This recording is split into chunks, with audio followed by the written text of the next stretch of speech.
నిజాంపేట మండల కేంద్రంలో బుధవారం మెదక్ జిల్లా కలెక్టర్, జిల్లా సమాచార పౌర సంబంధాల శాఖ అధికారి ఆదేశాల మేరకు గ్రామంలో మత్తు పదార్థాలు, రోడ్డు భద్రతా నియమాలపై ప్రజలకు కళా బృందంచే పాటల ద్వారా అవగాహన కల్పించారు. ఈ సందర్భంగా వారు మాట్లాడుతూ ప్రభుత్వం ప్రవేశపెడుతున్న సంక్షేమ పథకాలు అర్హులైన ప్రతి ఒక్కరూ సద్వినియోగం చేసుకోవాలన్నారు. గ్రామాలలో యువకులు గంజాయి, మత్తు పదార్థాలకు, చెడు వ్యసనాలకు అలవాటు పడుతున్నారని, వాటికి దూరంగా ఉండాలని సారథి కళాకారులచే పాటల ద్వారా గ్రామస్తులకు అవగాహన కల్పించామన్నారు. డ్రైవింగ్ లైసెన్స్ పొందిన వారికి వాహనాలను అందించాలని, డ్రైవింగ్ లైసెన్స్ లేని యువకులకు వాహనాలను ఇస్తే తల్లిదండ్రులపై కేసు నమోదు చేస్తారని, ప్రతి ఒక్కరూ రోడ్డు భద్రతా నియమాలను పాటించాలన్నారు. ఈ కార్యక్రమంలో సారథి కళాకారులు ఎల్లా సిద్ధులు, కారంగుల మాధవి, శివోల కృష్ణ, బిట్ల ఎల్లయ్య, సందూర్ల శేఖర్, జింక దేవదాస్, టెక్మల్ విజయలక్ష్మి, ఆశా రామారావు, కమ్మర్ సరసయ్య, తుమ్మల ఎల్లయ్య, బండారు నర్సయ్య గ్రామస్తులు పాల్గొన్నారు.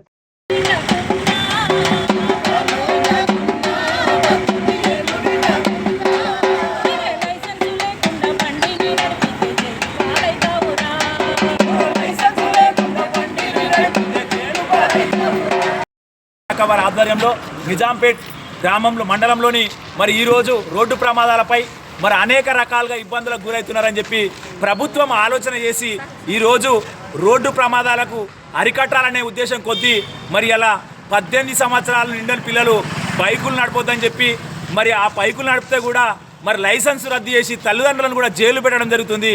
మరి మత్తు పదార్థాలకు తీసుకొని మరి ఇలా బైకు నడిపితే కూడా మరి మెదకు కోర్టుకు పోయి కూడా ఫైన్లు కడుతున్నారు. కానీ మరి మనం ఏం చేస్తున్నాం, మరి మత్తు తీసుకొని ఎందుకు నడుపుతున్నాం? మరి అనేక రోడ్డు ప్రమాదాలకు గురై భార్య పిల్లలకు దూరమై, తల్లిదండ్రులకు దూరమై, కొడుకులకు బిడ్డలకు దూరమై మరి అనేక రకాల ఇబ్బందులకు గురవుతున్నాం. ఇవన్నీ గమనించిన ప్రభుత్వం ఈరోజు రోడ్డు ప్రమాదాలపైన చర్యలు చేపట్టడం జరిగింది.